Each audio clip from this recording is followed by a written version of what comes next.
Salam sejahtera. Janganlah umum calon sama dengan batang pipe. Itu yang dinyatakan Rafizi Ramli. Apa cerita nih sampai batang pipe pun boleh jadi isu? Timbalan Presiden PKR Rafizi Ramli menyatakan rasa simpatinya terhadap calon Perikatan Nasional PN Sungai Bakap, Abidin Ismail kerana terlibat dengan isu sijil pertubuhan antarabangsa untuk piawaian ISO 14001. Rafizi berkata, beliau tidak menyalahkan Abidin atau lebih dikenali sebagai Abang Bidin kerana bukan calon itu yang mengaku ada ISO. Dan yang lebih mengecilkan hati para pengundi di Sungai Bakap ialah tindakan Tuan Ibrahim Tuan Man yang sehingga kini tidak membuat apa-apa permohonan maaf, tidak membuat apa-apa penafian dan tidak membuat apa-apa untuk membackup calon Perikatan Nasional itu, yaitu Abang Bidin. Yang membuat backup diri sendiri ialah Abang Bidin. Selepas teruk dikenakan oleh Tuan Ibrahim Tuan Man dengan isu ISO 14001, Abang Bidin pula yang terpaksa menggunakan inisiatif sendiri membuat pengakuan bahawa ada berlaku sedikit kesilapan kekeliruan berkait dengan ISO 14001. Dia terpaksa backup diri sendiri, terpaksa pertahan diri sendiri, berbanding dapat dipertahankan oleh Tuan Ibrahim Tuan Man. Itulah yang mengecewakan ramai orang dan membuat ramai orang juga marah lah kan. Kenapa orang yang menimbulkan masalah itu tak tampil buat penafian? Ini orang lain pula yang kena pula yang buat penafian, kata mereka lagi. Rafizi juga berkata, beliau tidak menyalahkan Abidin atau lebih dikenali sebagai Abang Bidin kerana bukan calon itu yang mengaku ada ISO. Kata Rafizi, saya kesian kat Abang Bidin ni. Bila tengok dari jauh, dia nak pelepas cerita ISO ni sampai ke sekarang dia tak boleh lepas, kata Rafizi lagi. Itulah, sudah dicop sendiri oleh bos anda, susahlah nak lepaskan. Bukan diri sendiri yang cop diri sebagai ada ISO, tapi bos, iaitu Tuan Ibrahim Tuan Man yang cop Abang Bidin ini ada sijil ISO. Akhirnya sampai sekarang, walaupun Abang Bidin cuma melepaskan diri daripada ISO tu, sampai sekarang isu ISO tak boleh lepas-lepas sudah. Kesian Abang Bidin. Jangan-jangan sampai ke akhir hayat Abang Bidin lah dia akan dikenali sebagai Abang ISO Bidin. Dia Abang Bidin nak beritahu, bukan dia yang tak cerdik. Timbalan Presiden Datuk Seri Tuan Ibrahim Tuan Man yang tak cerdik pergi umumkan. Dia tak tahu apa itu ISO. Abang Bidin tahu kalau ISO ni untuk mesin syarikat sebenarnya. Kalau ia pun betul-betul nak tunjukkan dia nak baiki masalah air kat Sungai Bakap, janganlah umum seorang calon yang sama dengan batang pipe. Sebab batang pipe saja yang ada ISO. Manusia tak ada ISO, kata Rafizi dalam ceramahnya di Padang Lalang Sungai Bakap. Dalam ceramahnya itu, beliau yang juga Menteri Ekonomi turut memberitahu tentang adik bongsunya mempunyai jawatan kanan di British Standard Institute BSI. Saya baru terfikir, rupanya adik bongsu saya, dia ada jawatan kanan di BSI. ISO ini yang mengeluar dan membangunkan. ISO ini ada satu institut dalam dunia namanya BSI. Saya beritahu adik saya, kalau ada ISO boleh jadi calon yang boleh dimenangkan untuk pergi ke peringkat Dewan Undangan Negeri. Maknanya adik saya yang duduk di BSI pun boleh jadi menteri besar macam Sanusi lah. Sebab level dia lebih tinggi seluruh beliau. Pada 8 Mei lalu, Ketua Pegawai Eksekutif PP K.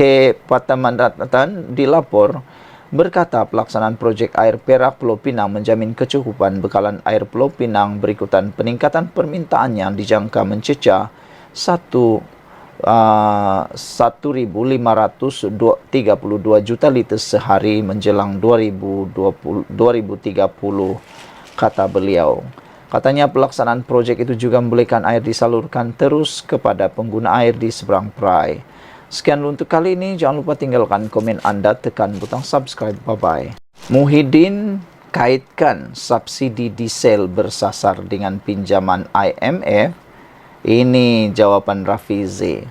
Muhyiddin gagal memalukan Anwar Ibrahim kemarin. Dia cuba mengaitkan IMF dengan diesel subsidi bersasar.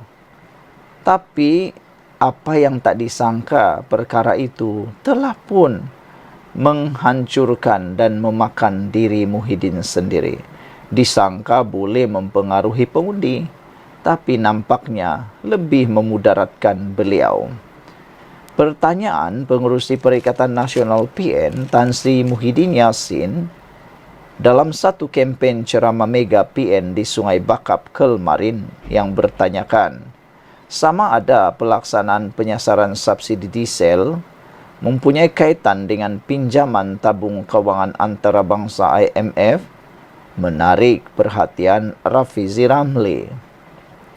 Menteri Ekonomi itu menemplak pihak pembangkang berhubung isu tersebut, memandangkan tidak timbul soal pinjaman IMF kerana Malaysia bukannya diambang muflis. Tegasnya, hanya negara yang berada di ambang bankrupt dan tidak mampu lagi membayar hutang sahaja yang akan mendapatkan bantuan keuangan IMF. Kamu tak boleh pergi ke IMF kalau kamu boleh bayar hutang, kata Rafizi. Ada Malaysia nak bankrupt sekarang? Ada kita tak boleh bayar hutang, kata Rafizi. Tak timbul soal IMF. Kalaupun ada orang gila nak pinjam IMF, IMF akan kata, kamu gila, kata Rafizi. Kamu tak boleh pinjam daripada kami, iaitu IMF, kerana kamu masih lagi ada duit, kata Rafizi lagi. Negara yang pergi kepada IMF hanyalah negara yang sudah nak bankrupt, baru boleh pergi kepada IMF, katanya lagi. Rafizi berkata demikian pada ceramah perpaduan sempena pilihan raya kecil PRK Dewan Undangan Negeri Sungai Bakap di Taman Tasik Indah, Simpang 4 malam tadi. Berbaki lagi 5 hari tempoh berkempen PRK Sungai Bakap yang merupakan satu daripada 3 kerusi Dewan Undangan Negeri di bawah Parlimen Nibung Tebal. Kerajaan Perpaduan diwakili bekas pengarah Institut Amiduddin Baki, Cawangan Utara, Dr. Johari Arifin, 60 tahun sebagai calon. Beliau akan berentap dengan calon Perikatan Nasional PN, Abidin Ismail, 56 tahun yang juga naib yang di-Pertuan PAS Nibung Tebal. Seramai 39,279 pemilih layak mengundi dalam PRK Dewan Undangan Negeri Sungai Bakap yang terdiri daripada 39,222 pengundi biasa dan 57 anggota polis. Suruhanjaya Pilihan Raya SPR menetapkan 2 Julai ini bagi tarik mengundi awal dan 6 Julai sebagai hari mengundi. Saudara-saudara sekalian, apa yang mengejutkan ialah tindakan Muhyiddin mengaitkan isu subsidi diesel bersasar dengan pinjaman IMF. Kita di Malaysia tak mahu tambah hutang lagi. Hanya orang gila yang mau tambah hutang lagi, kata Rafizi. Dan hanya orang gila yang tiada pasal-pasal nak pula datang jumpa IMF buat pinjaman. Dah pun tahulah kan. Sekian dulu, ikuti terus ulasan selepas ni. Salam sejahtera. Pilihan Raya Sungai Bakap sudah menghampiri penamatnya. Sudah hampir penghujungnya. Tapi ini saya kongsikan dengan anda. 5 kenyataan lawak seminggu kempen Pilihan Raya Negeri PRK Sungai Bakap yang dikatakan oleh Perikatan Nasional. 5 kenyataan lawak seminggu kempen Perikatan Nasional PRK Sungai Bakap. Share video ini pastinya akan menarik perhatian.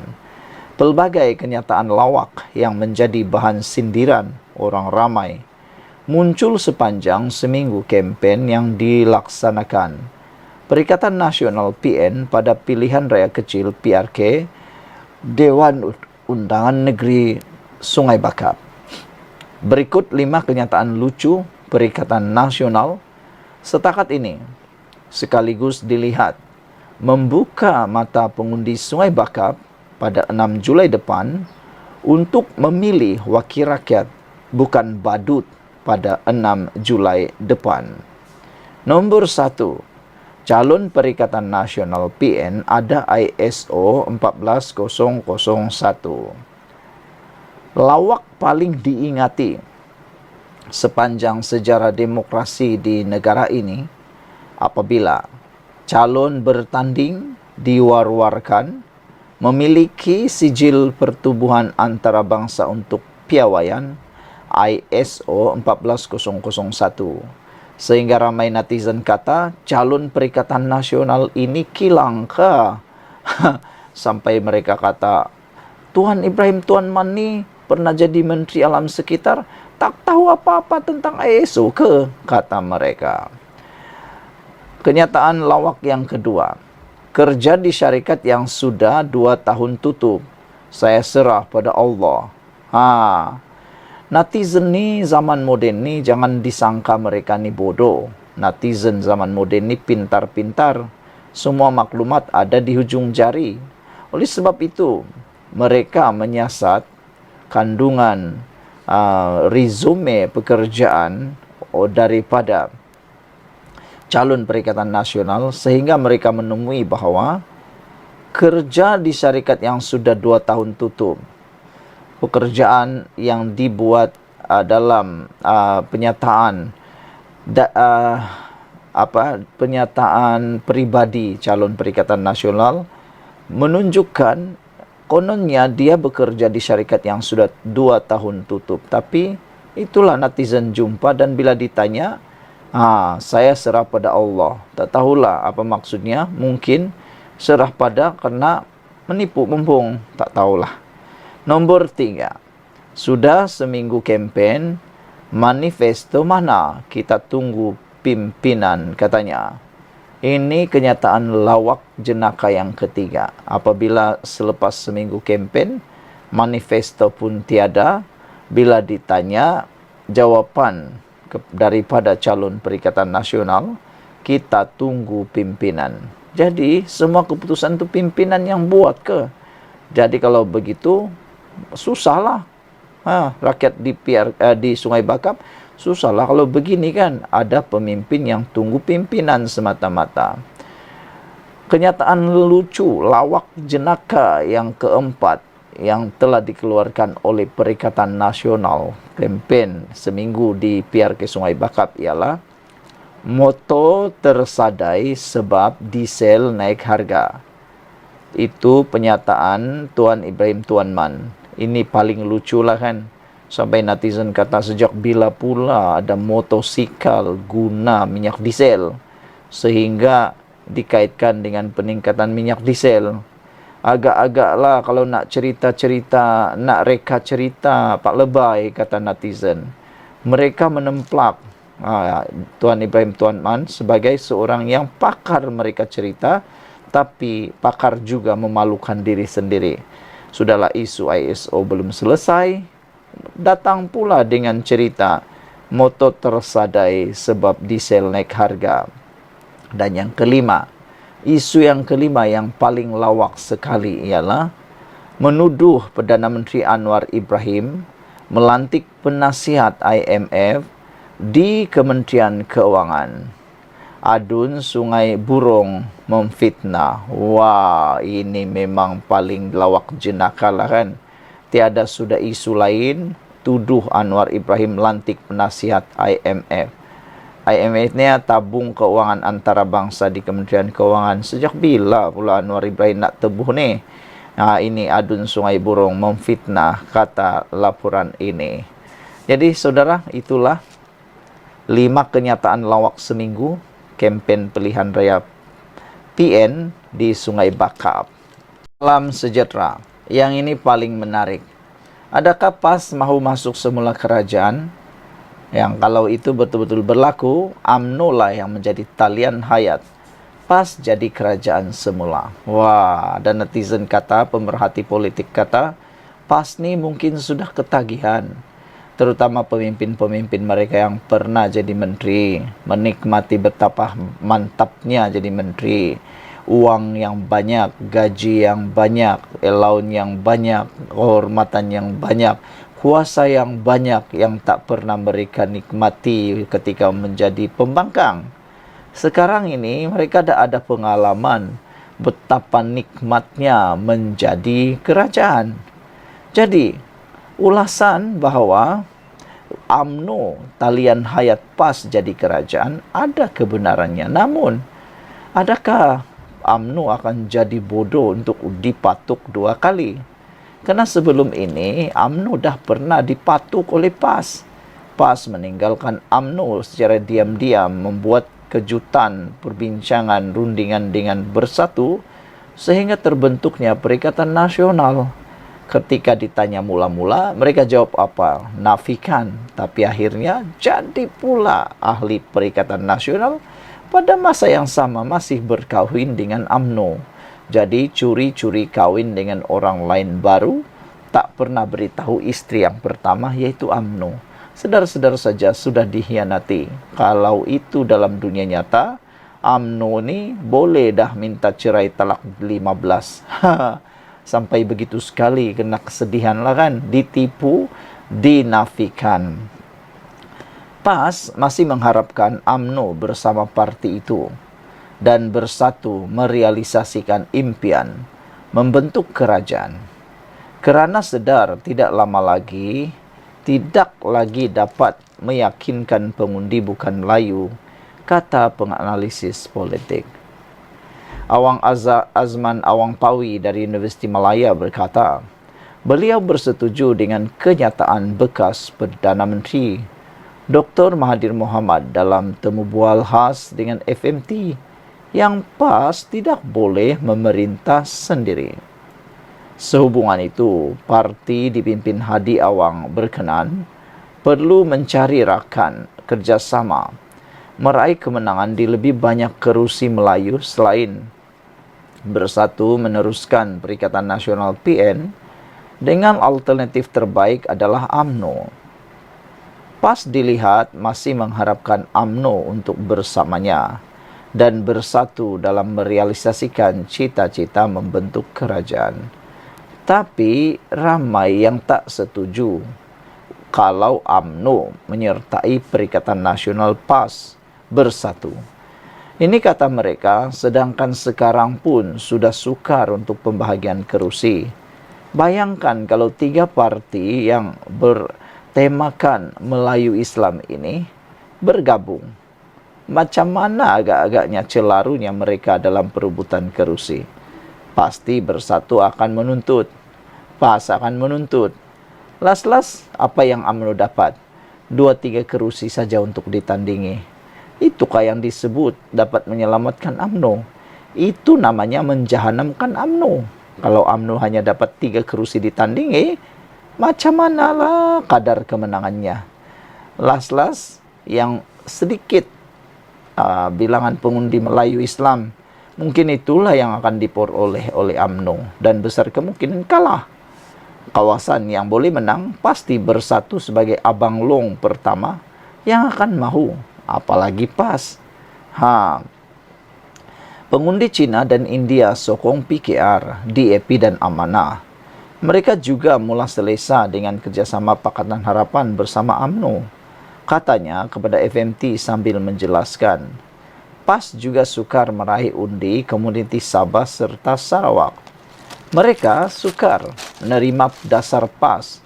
Lebih-lebih lagi, Hadi pernah buat komen jelik terhadap pengundi Dayak Sarawak yang sukar dimaafkan penduduk pelbagai kaum.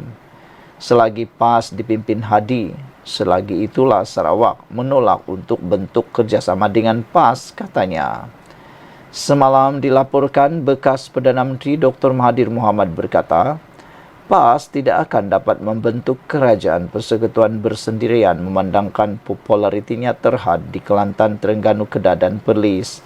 Selepas PRU15, PAS mengetuai blok pembangkang dengan menguasai 43 kerusi parlimen dan bersatu 35, Pakatan Harapan, Barisan Nasional dan Malaysia Timur menguasai 153 kerusi. Bill Bala dari Universiti Malaysia Sabah pula berkata, PAS berdepan tugas berat menawan Putrajaya jika tidak mendapat sokongan pengundi Sabah dan Sarawak. Katanya, ideologi politik PAS tidak dapat diterima oleh pengundi Gabungan Rakyat Sabah GRS dan Gabungan Parti Sarawak GPS. Maka, cita-cita PAS untuk menawan Putrajaya tidak mungkin tercapai secara bersendirian. Katanya, UMNO talian hayat PAS jadi kerajaan. Sekian dulu, jangan lupa tinggalkan komen Anda. Salam sejahtera. PAS ni dah nak buat apa? Perikatan Nasional ni nak dah sampai ke mana terdesaknya nak menang di PRK Sungai Bakap. Sampai PAS terpaksa guna nama UMNO untuk tarik undi. Sampai begitukah teruknya mereka sekarang ini? Seorang pemimpin PAS mengajak ahli UMNO menyokong Perikatan Nasional PN, termasuk pada PRK Sungai Bakap untuk menyelamatkan parti itu.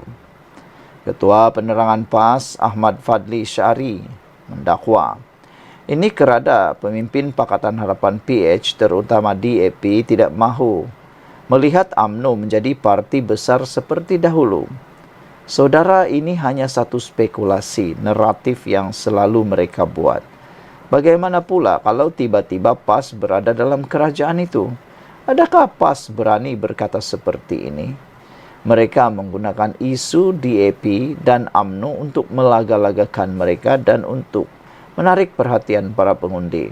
Itulah sikap PAS apabila bertanding mana-mana PRK, mereka suka melaga-lagakan di dalam parti komponen tanpa menggunakan isu yang tepat. Isu yang tepat yang sepatutnya dibuat oleh mana-mana parti, tak kiralah kerajaan atau pembangkang, ialah mereka sepatutnya bercerita tentang bagaimana memajukan, menyelesaikan masalah dalam kawasan itu. Jauh sekali memainkan masalah nasional. Kata Rafizi, Perikatan Nasional dah hilang arah.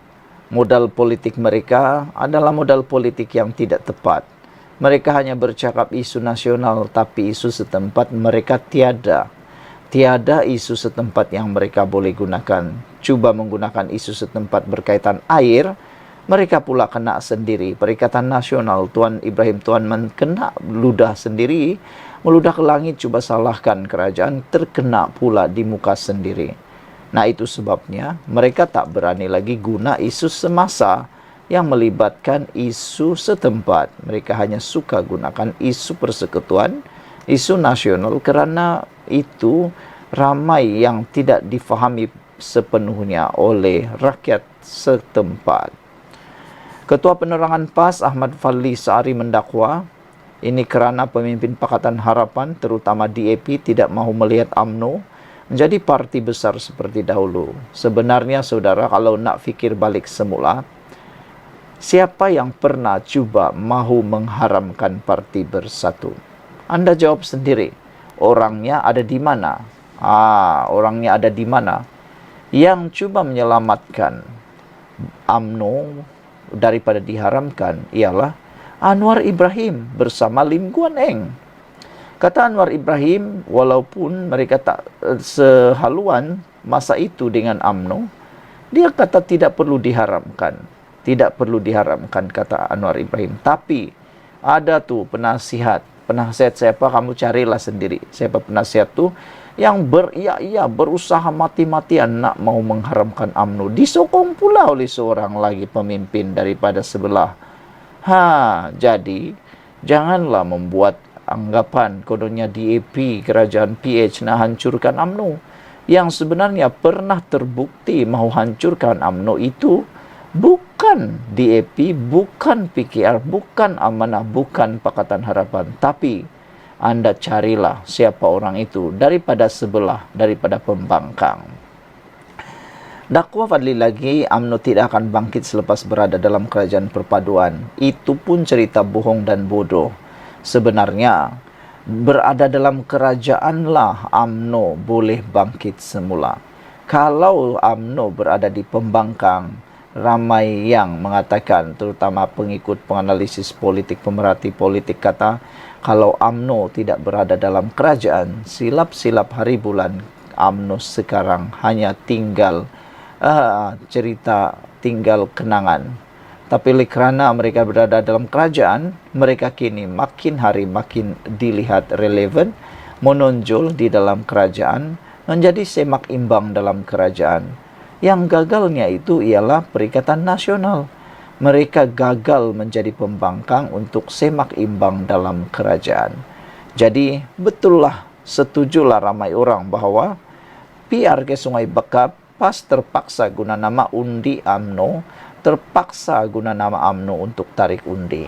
Tak boleh guna nama Bersatu ke? Gunalah Parti Bersatu. Apa ni? Salam sejahtera. Terima kasih kerana menonton channel ini. Sebelum kita teruskan ulasan kali ini, mohon bantuan anda tekan butang subscribe, share video ini supaya dapat membantu channel ini lebih bangun dan bangkit. Tak mahu pisang berbuah dah kali, pas gua musang harap tanding nenggiri. Netizen dan para penganalisis politik mula mengesan. Berlaku sudah perebutan kerusi antara PAS dan Parti Bersatu. Selepas kepimpinan Bersatu gagal mengawal ahli-ahli parlimennya daripada terus menyokong Anwar Ibrahim, mula timbul spekulasi menunjukkan bahawa PAS mula hilang kepercayaan terhadap kepimpinan Muhyiddin Yassin, kepimpinan daripada Parti Bersatu. Ditambah pula, sebenarnya dalam Perikatan Nasional, kuasa sebenar terletak pada PAS kerana PAS sebenarnya yang paling memiliki banyak kerusi. Patutnya, pengerusi Perikatan Nasional harus diketuai oleh PAS. Whip pembangkang juga patut diketuai oleh PAS.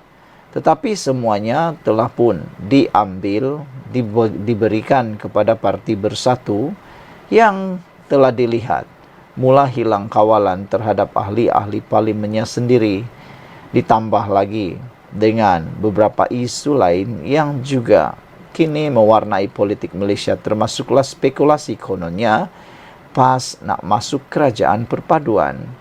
Setelah perkara-perkara itu mula menjadi panas dan tular, nampaknya PAS sudah menjadi takut apabila dia kata tak mahu pisang berbuah dah kali. Jadi PAS gua musang harap tanding nenggiri.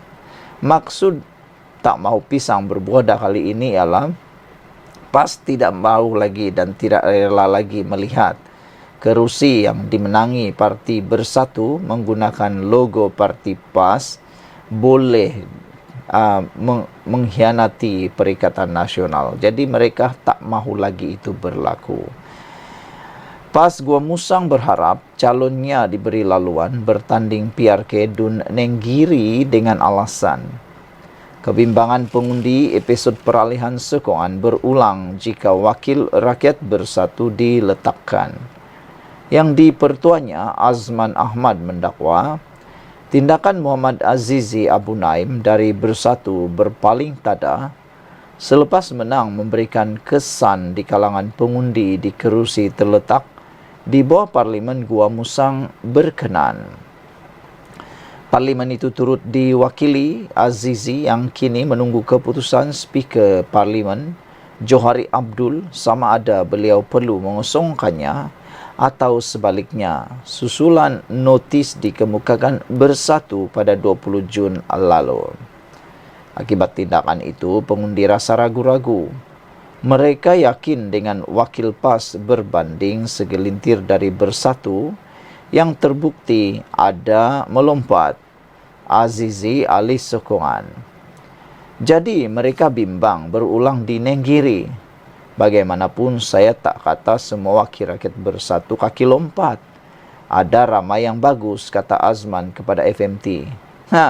Memang betul dalam parti Bersatu itu semuanya daripada isu kaki lompat. Muhyiddin sendiri pun daripada parti UMNO. Azmin Ali paling sahlah orang yang telah lompat parti daripada PKR, mengkhianati parti PKR dan menyertai Bersatu.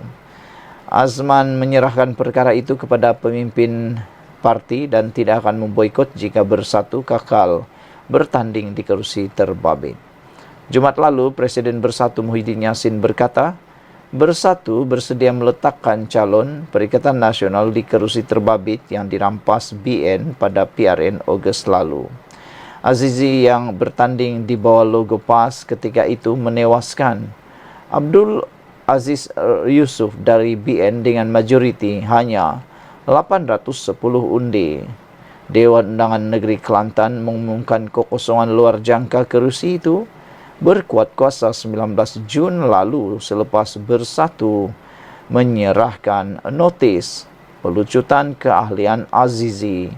Wakil rakyat penggal pertama itu antara 7 ahli parlimen dan adun Bersatu mengalihkan sokongan kepada Perdana Menteri Anwar Ibrahim dan Menteri Besar Selangor Amiruddin Syari.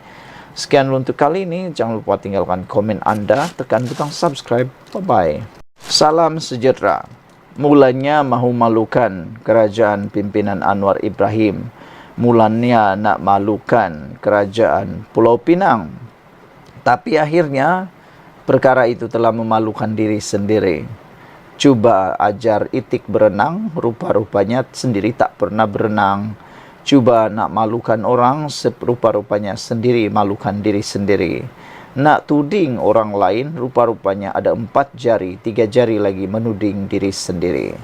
Ini semua berkait dengan isu air, yang mana Tuan Ibrahim Tuan Man cuba menemplak Kerajaan Persekutuan Kerajaan Negeri Pulau Pinang. Namun, ini jawapan Rafizi yang paling padu, yang pastinya memalukan diri sendiri Tuan Ibrahim. Apa Tuan Ibrahim buat masa jadi menteri? Itu suara Rafizi terhadap Tuan Ibrahim. Ketika Perikatan Nasional rancak menghentam Kerajaan Persekutuan dengan isu air sebagai naratif kempennya, timbalan Presiden PKR, Rafizi Ramli tampil memulangkan paku buah keras kepada rakan sejawatnya daripada PAS, Tuan Ibrahim Tuan Man.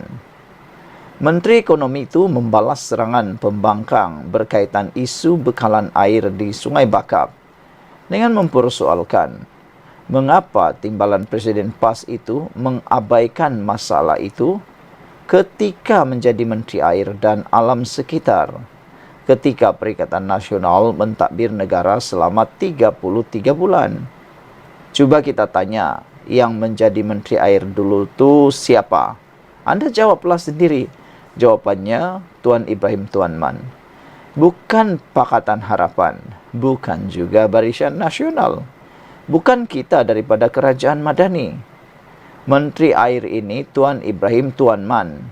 Jadi kalau kita tahu yang Sungai Bakap ini yang dijadikan isu suruh lawan kerajaan kerana calon kita kononnya masalah air tak diselesaikan, itu masalah engkaulah, dulu kau Menteri Air, kata Rafizi, menemplak Tuan Ibrahim Tuan Man. Sebab sekarang kita tahu, seperti diumumkan berkali-kali, masalah air di Sungai Bakap sahaja. Ini masalah utara Semenanjung. Sebab air bukan saja soal pipe. Masalahnya sumber air dah tak ada. Orang makin bertambah, kilang makin banyak. Apabila orang makin banyak, sungai sebanyak itu sahaja, kata Rafizi lagi. Mana ada sungai pandai beranak? Semakin lama semakin cetek dan mendap. Memanglah kebiasaannya. Mana-mana kalau orang semakin ramai, sungai makin cetek, air kurang. Tambah pula cuaca sekarang semakin panas, kata Rafizi. Jadi isunya, semasa kita jadi pembangkang, memang kita tak tahu, bukan kerja aku. Semasa itu, kita duduk kejar segala yang rasuah semua ni. Yang bertanggung jawab merancang dan yang ada maklumat adalah Tuan Ibrahim Tuan Man, kata Rafizi. Kamu tahu bahwa Pulau Pinang tak cukup air. Kamu tahu Perak Utara tak cukup sumber air. Kamu ada kuasa, apa kamu buat semasa jadi Menteri Air? Soalnya ketika berceramah di Kampung Padang Lalang, Simpang 4 malam tadi. Turut hadir calon Pakatan Harapan Johari Arifin, Naib Presiden PKR Nurul Izzah Anwar, Setiausaha Agung PKR Saifuddin Nasution Ismail, dan Ketua Menteri Pulau Pinang Chow Kun Yew. Untuk rekod, pada Julai lalu kerajaan dilaporkan bersetuju menyalurkan peruntukan bagi projek penyaluran air di Sungai Perak ke empangan Bukit Merah yang sebahagiannya akan digunakan untuk pembekalan air terawat ke Pulau Pinang. Ia akan disalurkan melalui projek pembangunan Taman Perindustrian Hijau Bersepadu Kerian KIGP yang melibatkan kawasan seluas 1,000 ekar dengan anggaran peruntukan 4 bilion ringgit. Rafizi berkata masalah itu gagal diselesaikan ketika Perikatan Nasional menjadi kerajaan walaupun mempunyai maklumat, tanggungjawab dan kuasa. Sebaliknya, kata menteri itu, kerajaan Madani mengambil langkah awal ketika melihat keseluruhan masalah air di seluruh Malaysia. Jadi, kalau Perikatan Nasional jadi kerajaan persekutuan 33 bulan, kalau dia dah buat keputusan dulu lagi selesai, hutang dia berhutang, wang dia ambil, tapi kita tak nampak pergi mana wang itu, dan dia sebagai Menteri Air sampai ke sudah tak selesaikan masalah itu, kata Rafizi. Tak sampai 1 tahun kerajaan Madani ambil alih, tanpa ada PRK Sungai Bakap pun, Anwar Ibrahim suruh. Jadi saya kena ikut. Ini dah berlaku lama dan saya ingat awal tahun lagi, semasa kita melihat keseluruhan masalah air di Malaysia. Yang bising di Kelantan pun kita sedang selesaikan. Yang tak bising sangat di utara tapi berlaku pun kita dah buat peruntukan, kata Rafizi lagi. Jadi sekali lagi saya nak tanya Tuan Ibrahim Tuan Man, orang semasa jadi kerajaan yang kawal duit banyak peruntukan untuk jana wibawa. Kenapa kamu Menteri Air tak tolong penduduk di sini? Sekarang baru nak datang jadi penghasut, kata Rafizi lagi. Saudara, beberapa komen daripada netizen berkait isu ini mengatakan, inilah level menteri, tahap level menteri pembangkang, katanya. Pak Ibrahim tahu tadah air saja, kata salah seorang netizen di ruangan komen. Mr. Sakau kata, nak air ke nak isleh? Dah cukup jumlah, apa kabar menantu tak pulang lagi? Apa Tuan Penasihat 4 Negeri buat? Kalau kali ini Madani menang Sungai Bekap, katanya. Betul, kata Rafizi, kata Laim Guna. Apa Tuan Ibrahim buat semasa dia jadi menteri? Tapi siapa pula adun di situ waktu itu? Kes air ini isu negeri. Kalau isu ini dibawa ke pihak menteri, baru kita boleh suruh Tuan Ibrahim nak jawab. Dah pun, kata beliau. Alahai Kelantan, hampir semua adun dari PAS pun, kata AKJ. Ibrahim ni pun dari Kelantan, tapi tak ada apapun dia buat masa dia pegang Menteri Air dulu. Kamu ni memang memaki hamun, kenapa otak dah masuk air ke, kata AKJ. Deva kata tak perlu buang masa, tanya dia. Ambil contoh Kelantan dah cukup, senang cerita. Dia orang tak tahu buat apa-apa, kata Deva. Saudara-saudara sekalian, Harimau Satu kata, takkan Rafizi tak tahu, jangan buat wayanglah, katanya. Red Parrot kata, Tuan Ibrahim semasa menjadi Menteri Alam sekitar 33 bulan tak buat apapun. Rupanya ISO pun tak tahu. Motosikal guna minyak apapun tak tahu. Sebenarnya tak layak menteri pun. Menteri cap ayam. Dapat jawatan menteri pun melalui tebuk atap, kata Red Parrot. Sekian untuk kali ini. Jangan lupa tinggalkan komen anda, tekan butang subscribe. Bye-bye. Salam sejahtera. Bila sebut Muhyiddin dan Mahathir, pasti anda teringat prestasi mereka. Tak boleh disangkal bahawa sepanjang pemerintahan Mahathir sebagai Perdana Menteri sebanyak 2 kali, banyak sumbangan beliau. Namun demikian, banyak juga perkara-perkara yang sebenarnya agak kontroversi ketika beliau menjadi Perdana Menteri. Hari ini, patutlah tidak puas hati prestasi kerajaan Madani. Orang kuat pun Muhyiddin dan Mahathir. Terbongkar sudah siapa orang kuat Institut Masa Depan Malaysia MASA yang mengeluarkan kajian kononnya 58% responden tidak berpuas hati dengan prestasi kerajaan Madani. Yang ini memang lucu, yang ini memang sangat-sangat lucu. Rupa-rupanya ini orang kuatnya. Simakan di laman web rasmi institut itu mendapati pengerusi Perikatan Nasional Tan Sri Muhyiddin Yassin merupakan pengerusi dan pengasas MASA. Ini satu perkara yang memang lucu. Pastilah kalau Muhyiddin adalah pengerusi kepada MASA, sudah tentu hasil kajiannya akan lebih menjurus kepada Muhyiddin Yassin untuk meng-up-upkannya, untuk menaik-naikkan nama Muhyiddin dan bukannya membuat satu kesimpulan, satu dapatan ataupun satu keputusan diumumkan yang natural. Ianya pasti berat sebelah. Anda pun dapat fikirkan secara logiknya. Sementara itu, seorang lagi pengasas ialah Tun Dr. Mahathir Mohamad dengan pemegang amanah antaranya ialah Datuk Dr. Razidin dan juga Naib Presiden Bersatu. Mengulas status MASA, pemerhati politik Najib Bakar mempersoal hasil kajian yang turut merumuskan bahawa ekonomi negara menjadi semakin merucing itu. Institut Masa Depan Malaysia Perikatan Nasional sebenarnya Institut Masa Depan Malaysia ataupun MASA itu ialah Perikatan Nasional. Itu rumusannya, mudah sahaja, kata pemerhati politik Najib Bakar. Jawab servis sendiri guna Saitro, seorang 10 akaun agaknya sindir beliau lagi. Pastilah mereka akan membuat satu kajian responden yang akan merumuskan keuntungan untuk mereka. Cubalah buat natural baru kita tahu. Najib turut berkongsikan gambar pejabat MASA yang beralamat di Jalan Ara dekat Bangsar di Ibu Negara. MASA mendakwa kajian yang dijalankan melibatkan 1,920 responden berumur 18 tahun ke atas di Semenanjung, Malaysia.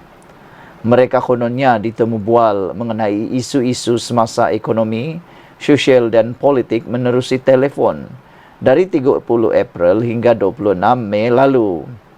Institut itu turut memaklumkan hanya 39% responden Melayu menyatakan mereka berpuas hati dengan prestasi Anwar sebagai Perdana Menteri, manakala responden China dan India masing-masing 74 dan 60%.